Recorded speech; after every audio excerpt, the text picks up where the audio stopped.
Ignition sequence start.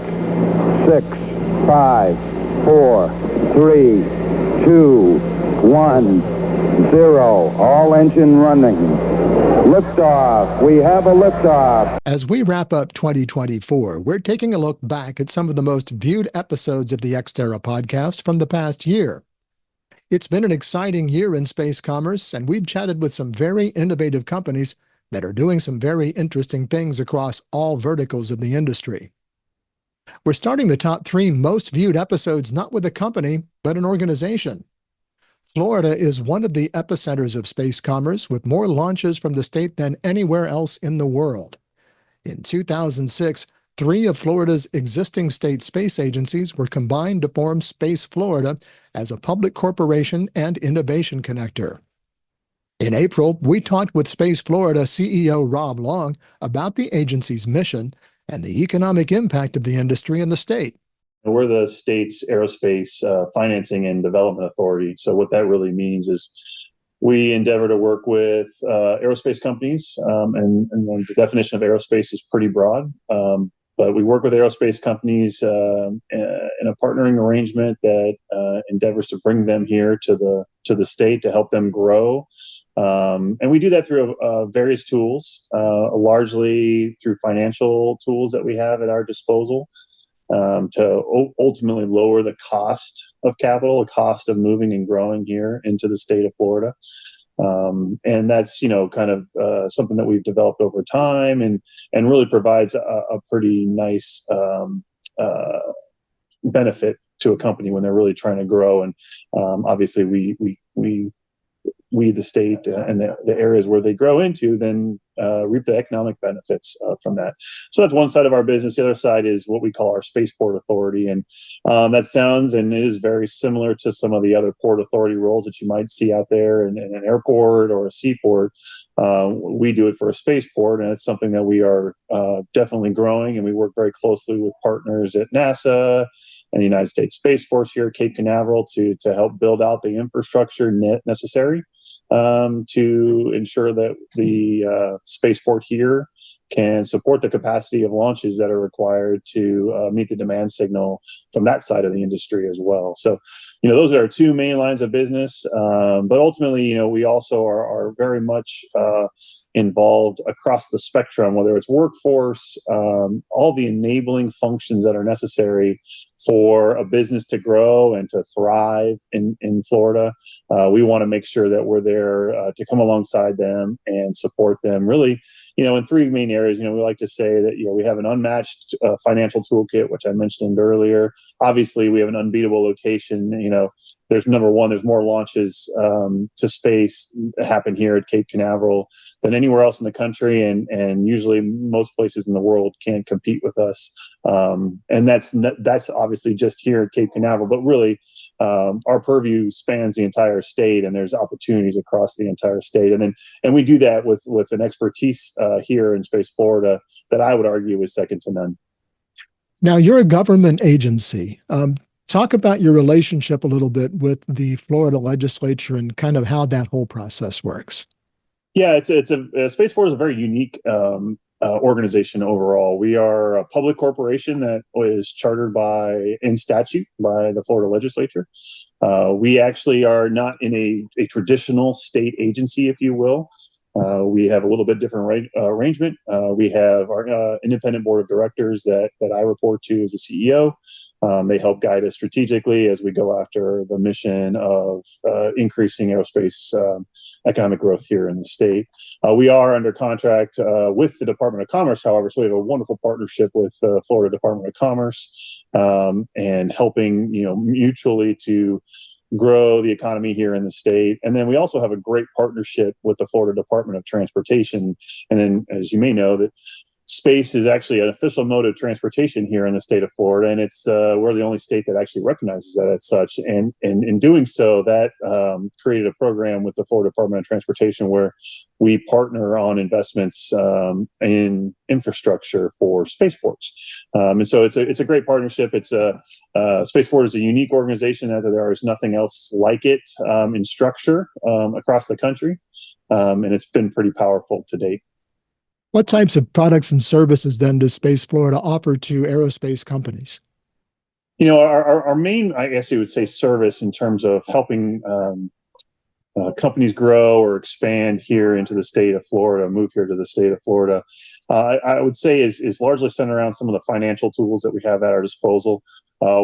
We do something that's called conduit financing, where we act as a party that comes alongside a company if they need to finance, let's say, a facility to grow or something like that, in which we then help them go to the market and act as somewhat of an intermediary in that role. And then because we are a public corporation and we act as a governmental body in some regards, we also have access to certain exemptions and things like that, that depending on the situation can apply. So really the goal for all of that, though, on the financial side is to reduce the cost of capital for these companies. So we can stack the benefits, whether that's certain tax programs, whether that's funding from that might come through, let's say, what we call the Spaceport Improvement Program, which is the Florida Department of Transportation program that we partner on. There are other programs and things in the state. So as you start to stack those financial benefits, that reduces the overall cost of capital, which can be very powerful. And it's also just not some quick cash and a ribbon cutting, right? It is actually something that we partner, we endeavor always to enter into a long-term strategic partnership with these companies. And we see that over time recently really coming to fruition, where we'll partner with a company who is, let's say, builds a new building or a new headquarters here in the state of Florida. And then when they want to expand, they come right back to us, and then we work through that with them. And so they're continuing to build on those relationships. So that's probably, I would say, one of the main areas in terms of our toolkit that is important. But like I said, we also have the Spaceport line of business, and that really is really intended to look at the infrastructure that's needed to operate launch complex, if that's something that is beneficial to the community. But really, I like to say that we're really acting as a partner with whether it's federal agencies, whether that's local groups, in order to make sure that the space transportation infrastructure here in the state of Florida is second to none. I mean, the economic impact is really one of the key metrics that we look at to make sure that, when we want to say we provide value back to the state, that's one of them. And if you look at the life, about the first 10 or so years of Space Florida's existence, we had about a $6 billion economic impact, which is a great number. And it's pretty inspiring when you think about the numbers of jobs and the amount of not just direct jobs, but the induced jobs that come along with companies moving and growing into the state of Florida. But on top of that, when you look ahead, we're forecasting, about another $1 billion a year in investment in the coming years. So, when I mentioned that project pipeline, that's not slowing down right now. And so we're really trying, but $1 billion a year is obviously great, and we want to increase that over time. And so that's kind of our intention going forward. Rob Long is the CEO of Space Florida. People of a certain age in our audience will remember the days when via satellite was an indication of the highest level of technology when it came to communications. Now, chances are if you're communicating, it's somehow via satellite. There are major advances being made into satellite communications, and one of the companies that is at the forefront of those developments is Cesium Astro, which recently unveiled its Element integrated phased array satellite. On the podcast, company founder Shey Sabripour explained how a phased array satellite works. A phased array is a device that's been around. It's a technology that's been around for a long, long time. I think ultimately it was sort of conceived and conceptualized and invented well over 100 years ago. But ultimately it was used in radar applications since 60, 70 years ago. It is a device that allows you to electronically steer these beams that I talked about. Let me explain what a beam is in a layman's term. Sure. A beam in telecommunication, kind of like your cell towers. What the cell towers are doing, the antennas that you have seen on these cell towers, these sort of rectangular white antennas that you see on cell towers, they're illuminating projecting a beam. You can think of it as a beam of light. It's not light, it's radio frequency. It's a different frequency than light, but it's essentially electromagnetic waves or photons, if you will, either one. This illuminating area, which is typically a circle or an oval shape, allows you to have a set of frequencies that your cell phones, for example, work from. And you drive through one beam, and then you drive through another beam, and then you drive through another beam. And the reason for this is that we can reuse the frequencies that are allotted to cellular infrastructure over and over again and provide more and more service. So as we've gone from first generation cellular technology to fifth generation 5G, we have made modifications, many modifications to better provide faster service to more and more people, okay? Sure. But for the longest time, these beams, whether they were on satellites, as I mentioned, or on cell towers, were fixed beam technologies. So these beams within which you can connect your radio, your cell phone can connect to a cell tower, or your radio station or your home can connect to a satellite, are fixed. They're looking at a fixed point and the beams are fixed. But as you go closer to Earth, for example, in satellite communication, the satellites are moving faster. They orbit the Earth every 90 minutes. And so you can't have a dish on your car, on your roof that you're constantly, or with a motor drive, adjust. You can, but the motor will wear out and you can't constantly track these satellites. So a better technology for that is a phased array where the antenna can remain stationary and fixed, but the beams electronically, without any moving parts, track the satellite, you see? So, and then the opposite way in cellular technology, as we go towards 5G and 6G, some of these phased array technologies are also being used where the beams can move and provide more dynamic, more agile service to areas where there's more demand. They can provide more power, shape the beam, and provide a more agile service to dynamically change the service pattern. So, for example, the fixed beam technologies, if they're just pointing somewhere and there's just not as many people in that beam, you're sort of wasting that beam. Whereas if the other beam has a lot of people in it, you get congested. So what you want to do is you want to have these agile beams to dynamically steer. That's what phased arrays do. They just electronically steer the beams, but they provide many other applications. As I said, you can dynamically change the frequency per beam, which is important. With, you know, it's too detailed to get into the details of it. You can dynamically adjust the power to each beam, and you can. And in military applications, there's lots and lots of benefits with phased arrays that come from this multi-user, electronically steerable, dynamic, software-defined beams. One of the largest concerns for satellite operators is security. Sabripour said that there are multiple ways for the industry to protect their spacecraft from bad actors. Security comes in multiple forms. One, obviously, is traditional technologies, not traditional, sorry, but advanced technologies in cybersecurity to be able to have the proper encryption such that satellites cannot be commanded by the bad actors or get access to the satellite internal information or its operation in orbit, its attitude, its other attributes of a satellite. The other part of it is spoofing a satellite or jamming a satellite.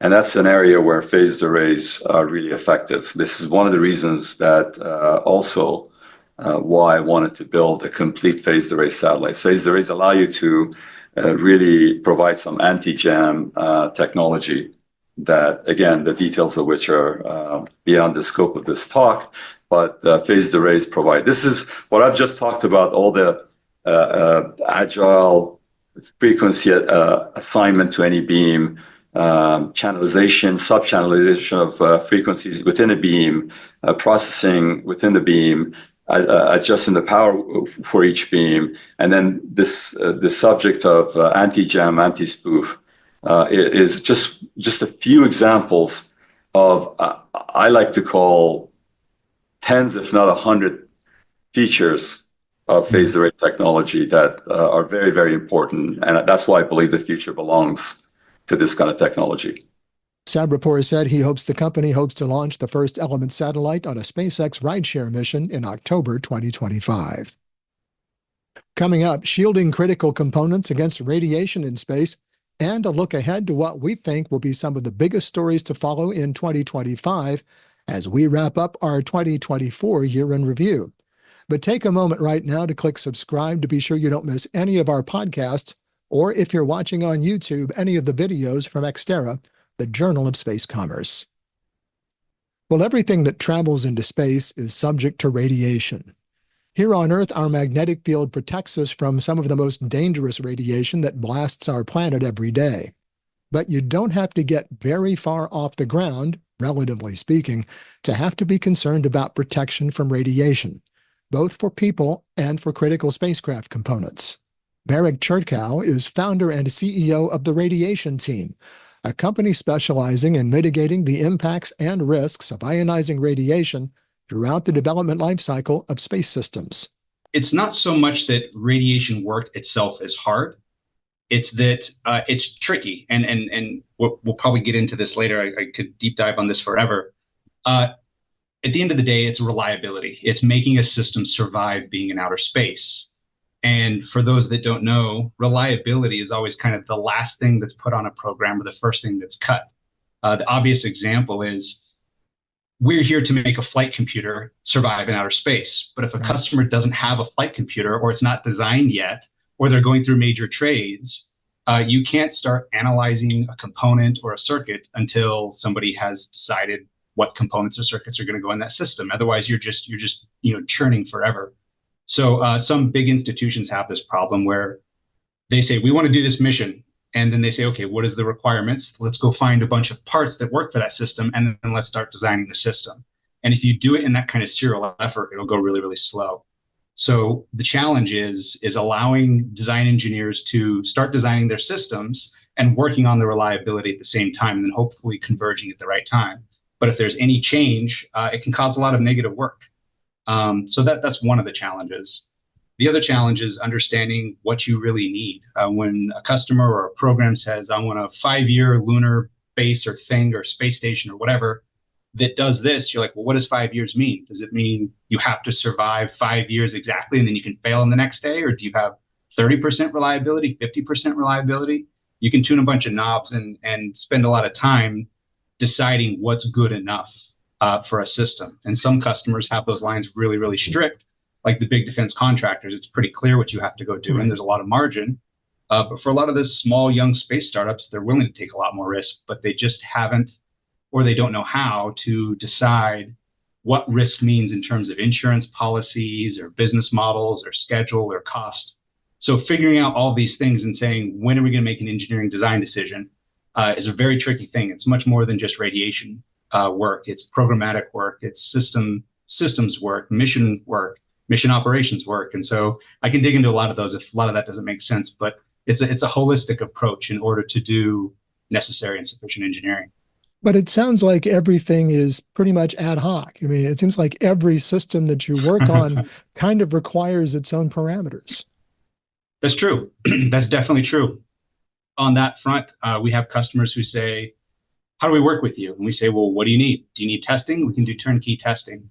Do you need mission reliability? We can do that. Do you need support against, or not against, but with your customers and what they're asking for? So everybody has different needs. It's a little less that it's ad hoc, and it's more like the field is so broad. Identifying what is the best approach to take for a customer or for a mission is part of the challenge. Sometimes it's work at a circuit level. Sometimes it's at a box level, like a flight computer. Other times is at the system level with fault tolerance or mission design. And so it's helping the customer understand what goals they have, which is mission success. And then it's understanding what's the path of least resistance and the best approach to take in order to get them what they need. And there's many knobs to turn, and there's schedule constraints and cost constraints. Some customers have both or none or one or the other. And so it's figuring out what they need best so that we can best support their needs. But then how does testing for radiation in space work without actually being in space? there's a lot to that I want to talk about, which comes down to like, how do you know what you're testing on the ground is right to be representative of space? We can get into that if you want, but at the end of the day, there's two primary types of testing. There's single event effects testing and then dose testing. And there's other subcategories, but it comes down to knowing what type of random stochastic processes you're going to see in space against radiation effects. That's SEE testing, single event effect. And then the other one is dose, which is more of a long-term degradation. And it can happen on electronic systems or materials like glass darkening and so on and so forth. So my community uses facilities that we rent. There's heavy ion facilities, which we use to test for galactic cosmic rays. Basically, when stars explode and they go supernova, they scatter all the periodic table of elements throughout the universe. And so there's actually like these charged ballistic missiles that are just flying everywhere in the background. They're well shielded from Earth's magnetic shield, or at least they're bent and funneled up towards the poles. But we need to test against those environments, and we do that at heavy ion facilities. These are hundreds of millions of dollars. These facilities cost to build, so nobody has their own. We rent them from national labs, and there's about 4 of them in the United States that are quite common. So everyone in my field is struggling to go get that time. And at the end of the day, it's pretty simple. You take a piece of electronic hardware, ideally like an IC or FET or some type of smaller component. And for those that don't know, basically, it's the thing that looks like a cityscape on your motherboard on your PC. So it's all the components in electronic systems.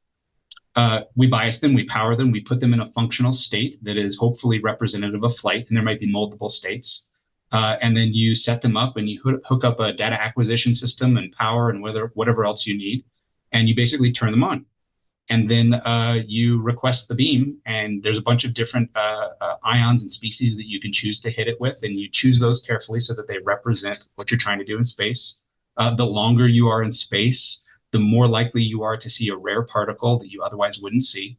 And so you choose the beam, and then you expose it, and you watch what happens. And you're either watching for a non-destructive event, like a bit flip in a memory of 1 to a 0, or a destructive event or a transient if it's an analog device, and you see how this device responds. Depending on the technology of the device, which I won't go into, but all different devices are made of different materials and have different structures, you can expect them to have different responses. And you can sometimes expect them to break or not break, or have what we call a latch up, or have a functional interrupt where they stop working and then they can come back with a power cycle. So we kind of go in with a high level plan on what to expect. We take our data, and then we're done. And but a test can usually easily take a full day. Sometimes it can take multiple days of testing to test a range of parts. And then you collect your data and you write reports, and you go back and you say, all right, here's how this device responds. And for your mission, you can either expect it to have a destructive effect or not, or here's the effects that it does have. And you can either use a different part if that's not acceptable, or at the circuit level, you can do a design that mitigates that problem so that the customer can use it, or they can just accept the risk. And so it's about a feedback loop of saying, all right, customer, what are you trying to build? What is that system composed of? We break it down, we test those things, we see how they respond, and we feedback and say, this does or doesn't work in the system. And you just kind of repeat that cycle. So it's kind of like walking and looking under a bunch of rocks. And if everything breaks, then you got to go back and redesign everything. And so the implied thing here is you want to do what's highest priority for a system. If it has a core piece of technology that everything else is built around, you want to test that thing, because if that thing's not good, everything else has to change, as opposed to some very common piece of electronic. If that fails, even if it's critical, there's maybe 10 or 50 other components that you could choose from and swap that in. So testing isn't just as blind as saying, oh, well, let's just test this stuff. You have to test it in context for how you're going to converge towards a good solution in your system. Merek Chertkow is founder and CEO of the Radiation Team. So what's on the horizon as we approach 2025? Well, no matter how you feel about the outcome of the presidential election, there are some big changes likely coming to agencies that are important to space commerce. That begins with the nomination of Jared Isaacson as the new administrator of NASA. If confirmed, Isaacson will be the first NASA administrator to come out of the commercial space industry. That could represent a significant shift in the agency's focus. In our view, over the past few years, NASA has been as much of an Earth sciences organization as it has been a space exploration agency. It will be interesting to watch how or if those priorities change with Isaacson at the helm. He'll also inherit an Artemis program that is years behind schedule and woefully over budget. Isaacson is an entrepreneur, and he may focus more on running NASA as a business to the extent that he can. But given his 2 commercial spaceflights, it's a sure bet that he's enthusiastic about the possibilities for human space travel. Talking about NASA brings us to DOGE, the Department of Government Efficiency led by Elon Musk and Vivek Ramaswamy. What will be the dynamic between Isaacson and Musk in particular, as both of Isaacson's spaceflights have been aboard SpaceX Dragon capsules? We can't know, of course, until Isaacson is confirmed, but from our vantage point, that seems pretty likely. Another story to follow as it pertains to NASA and DOGE is efficiency.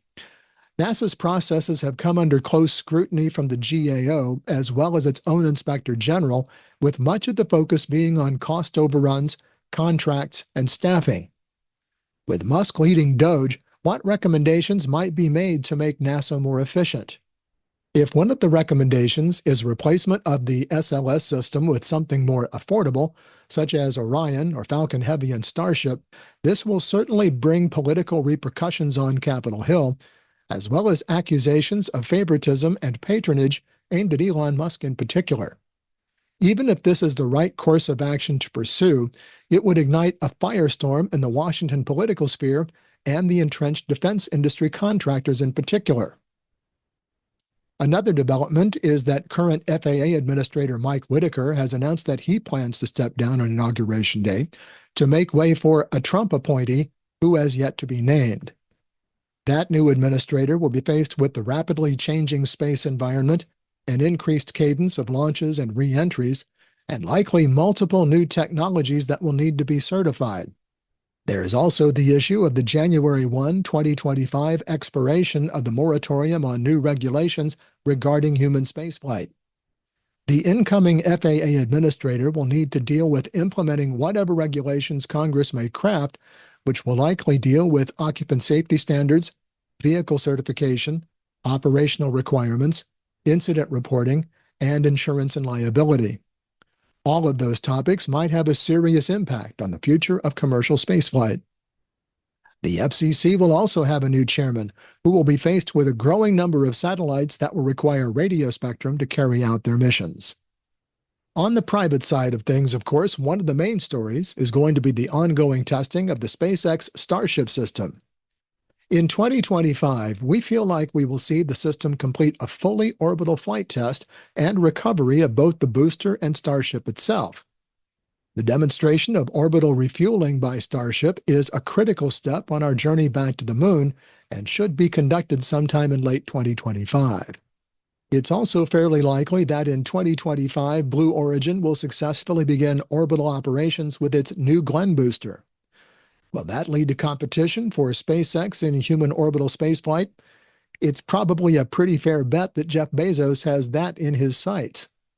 If the New Glenn booster reaches its potential and reusability, it will certainly give the industry another option for lower cost to orbit for heavier payloads.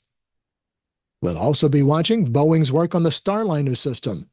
Boeing still insists that it will be ferrying astronauts to the International Space Station, though when that might happen is an open question.